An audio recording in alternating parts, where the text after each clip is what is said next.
Bismillahirrahmanirrahim. Assalamualaikum warahmatullahi wabarakatuh.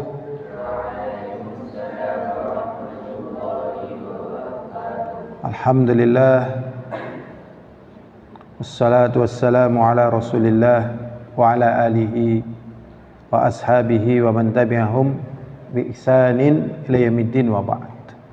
Insyaallah di hari Rabu ini tanggal 2 Sya'ban 147 Hijriah atau tanggal 21 Januari 2026,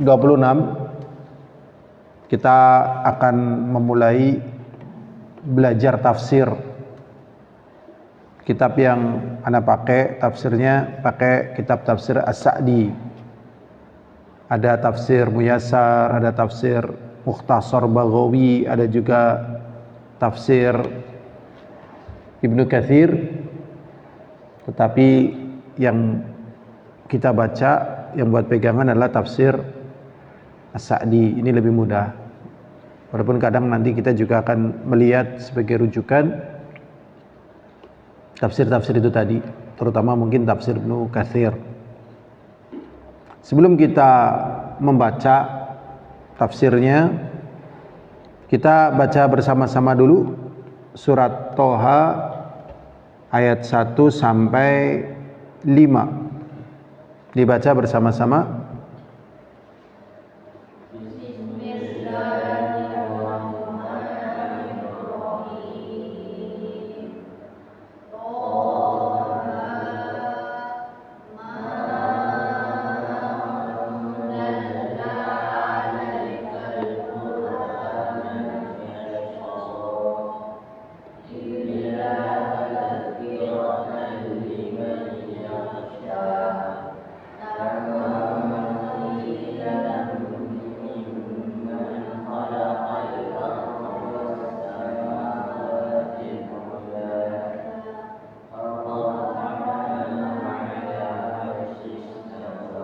Cukup baca terjemahannya.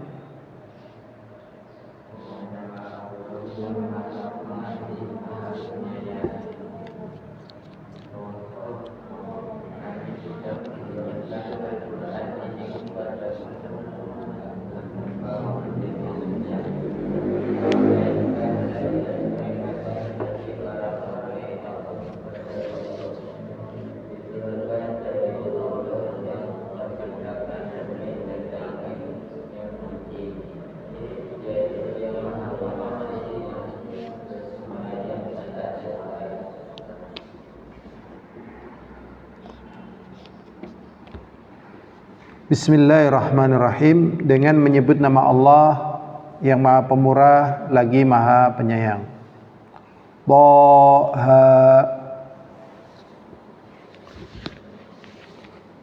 Kata Syekh Abdurrahman Nasir As-Sa'di, ya, beliau mengatakan min jumlatil huruf al-muqatta'ah al-maftu biha kathir minas suwar laysat isman lin nabi. Beliau mengatakan atau mungkin bukan, atau mungkin ya, dan yang semisal dengan itu seperti ha, mim, ya, sin. Yang demikian itu banyak sebagai pembuka dari surat-surat Al-Quran, dan itu bukan termasuk daripada nama Nabi. Jadi nama Nabi bukan sebagaimana yang orang menyangka, diantaranya boha gitu, karena hadisnya lemah ya. Yasin, Hamim, dan yang lainnya itu bukan termasuk dari nama Nabi. Berikutnya, ma anzalna 'alaikal qur'ana litashqa illa tadhkiratan liman yakhsha. Dan tidaklah kami menurunkan kepada engkau wahai Nabi Al-Qur'an litashqa, untuk menyusahkan dirimu. untuk memberatkan dirimu. Bukan. Jadi Al-Quran itu bukan untuk menyesatkan, untuk memberatkan. Illa tadhkiratan liman yakhsha, kecuali sebagai nasihat. Bagi siapa? Bagi yang takut kepada Allah. Jadi Al-Quran, kata Syekh Abdul Nasir Sa'di, sebagai petunjuk, sebagai obat, sebagai kebahagiaan, yang disebut dengan tazkirah, peringatan, maksudnya adalah nasihat. Dan Al-Quran itu sebagai tazkirah bukan hanya bukan untuk semua manusia, tidak, tetapi sebagai tazkirah, sebagai peringatan liman yakhsha, bagi mereka yang takut kepada Allah Subhanahu wa ta'ala.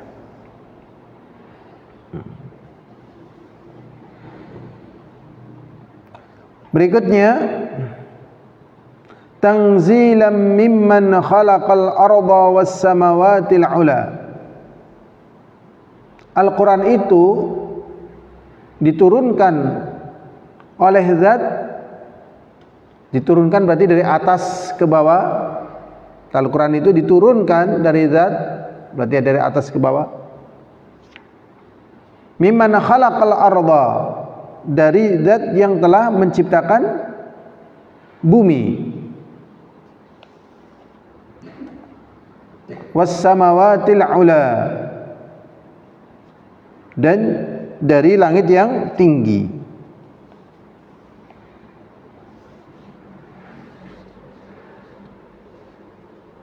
Jadi di sini al-hadirun,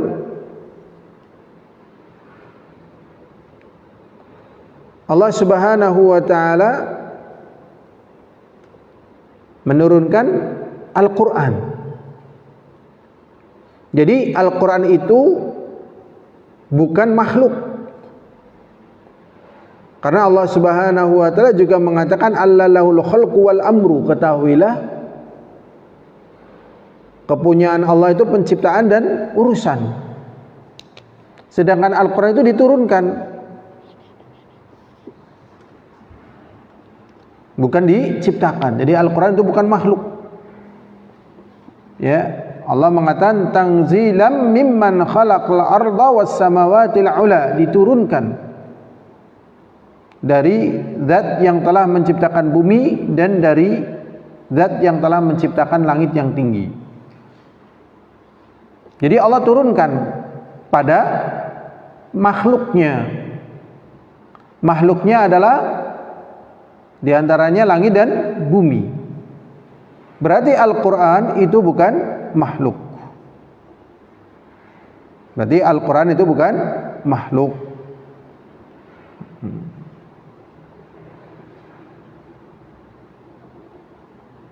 Kemudian setelah itu,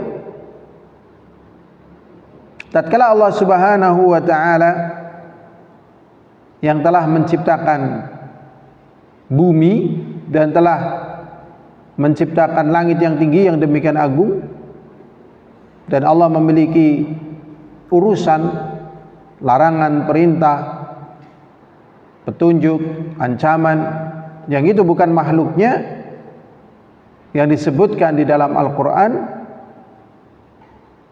Kemudian Allah Subhanahu wa ta'ala menjelaskan keagungannya dan kebesarannya. Allah setelah itu menjelaskan keagungan dan kebesarannya di dalam surat Taha ayat ke-5 dengan mengatakan Ar-Rahmanu 'ala 'arsy istawa. Sesungguhnya Allah zat yang Maha Rahman di atas arsy. Allah sendiri yang mengatakan Allah berada di atas arsy. Maksudnya apa? Alladzi huwa arfa'ul makhluqat wa a'dhamuha. Arsy itu adalah makhluk Allah yang paling tinggi dan paling besar dan paling luas. Di atas arsy Allah beristiwa sesuai keagungan dan kemuliaan Allah. Tidak bisa dibayangkan, ya. Tapi Allah beristiwa sesuai dengan keagungan dan kemuliaannya. Ya. Dan Allah juga ya meliputi kekuasaannya. Jadi di dalam surat Thaha ini Allah menjelaskan tentang bahwasanya Al-Quran itu bukan memberatkan, tetapi sebagai petunjuk, sebagai bimbingan. Bagi siapa? Bagi mereka yang takut. Dan Al-Quran itu Allah SWT turunkan. Ya, Allah SWT turunkan Al-Quran dari langit, dari Lauhul Mahfuz ke bumi. Sedangkan Allah sendiri yang menciptakan bumi dan menciptakan langit yang tinggi. Dan kemudian Allah SWT jelaskan dengan apa yang ada pada Allah dari keagungannya dan kemuliaannya, yaitu Allah beristiwa di atas makhluknya yang paling besarnya dan paling luasnya, yang dinamakan Arsy. Dan yang demikian ini meliputi juga kekuasaan Allah Subhanahu wa ta'ala. Jadi di dalam ayat ini sekian banyak pelajaran yang bisa kita ambil. Di antaranya Al-Quran itu sebagai petunjuk, sebagai obat, ya, bukan sebagai pemberat. Kemudian yang kedua, yang bisa mengambil manfaat Al-Quran adalah mereka yang takut kepada Allah, yang beriman, bertakwa. Kemudian Al-Quran diturunkan dari langit, bukan diciptakan, ya, tapi diturunkan. Dan Al-Quran bukan makhluk. Kemudian yang ketiga, Allah mengabarkan tentang dirinya beristiwa di atas Arsy sebagai bentuk kebesaran Allah dan keagungannya. Wallahu a'lam bishawab. Walhamdulillahirabbil alamin. Assalamualaikum warahmatullahi wabarakatuh.